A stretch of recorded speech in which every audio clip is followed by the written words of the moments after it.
વાકશક્તિ ન્યૂઝમાં આપનું સ્વાગત છે। મહીસાગર માનવ અધિકાર કમિશન પંચની ઉપસ્થિતિમાં નિરાધાર દીકરીના લગ્ન યોજાયા। વીરપુરથી આકાશ જોશીનો રિપોર્ટ। મળતી વિગતો અનુસાર આંતરરાષ્ટ્રીય માનવ અધિકાર સુરક્ષા કમિશન ગુજરાતના પ્રદેશ મહિલા સેલના પ્રેસિડેન્ટ રોહિત રેખાબેન તેમજ સંગીતાબેન ઠાકોરના સહયોગથી વીરપુર તાલુકાના વઘાસ ગામના વતની નાયક મણિભાઈ છગનભાઈની પુત્રી મીનાબેન કે જેઓના માતા પિતા ન હોવાથી મીનાબેનની સંપૂર્ણ જવાબદારી તેમના બહેન બનેવી પર આધારિત હતી અને તે અનુસંધાને ખાનપુર તાલુકાના ઘોઘાવાડા ગામના વતની નાયક રમણભાઈ છગનભાઈના પુત્ર વિનોદભાઈ સાથે બંને પક્ષોના આગેવાનોની હાજરીમાં રીતરિવાજ મુજબ ધામધૂમથી તેઓના લગ્ન યોજાયા હતા।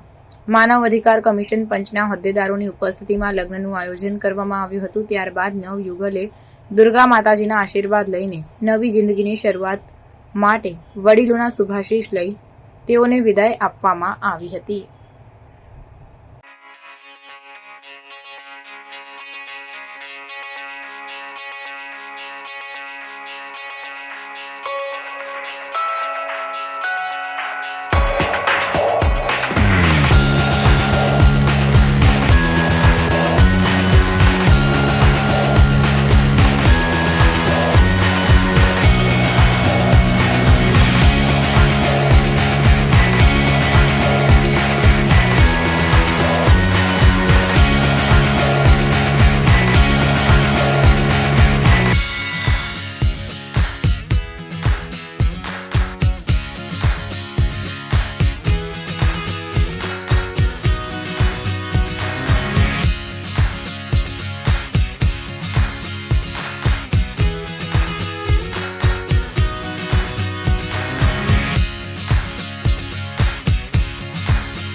Thank you.